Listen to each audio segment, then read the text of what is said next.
Yeah, so the first plan was that I had no plan, and that was a big mistake because if I had actually planned something right from the start, things would have been different. I would have had a huger audience now. So back when I started out, I was just publishing on Amazon. I didn't even have a newsletter list, and so many people said it's an important thing to have a list.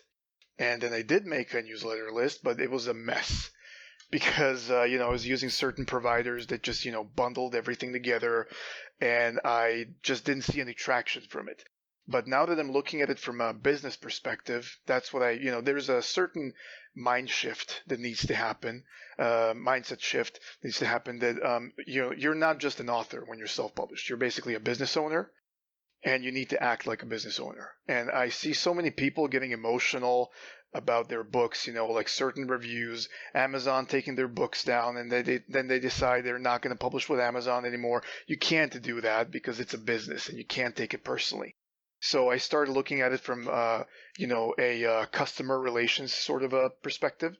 And I started to kind of raise awareness, brand awareness. I'm trying to build my own brand. When somebody sees the name Boris, they, in the horror community, they think about me.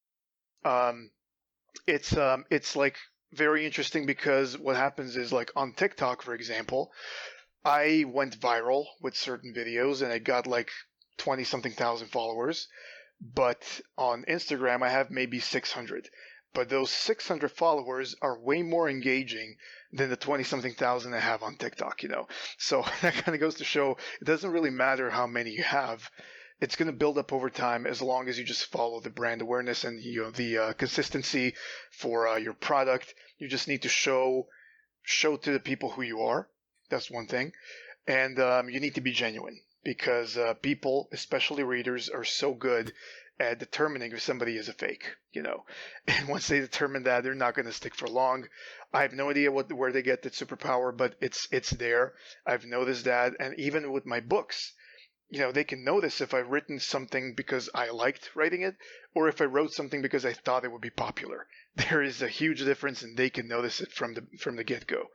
So now I'm kind of working slowly on building my community in a way that, like I said, it doesn't need to be a big community. Just readers who know the name Boris, Bacic, Bacic, however you want to call me.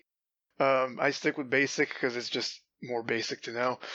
So I'm kind of working on that. I have a better list now. So, like, for my newsletter, for example, I know exactly. I segment them into groups.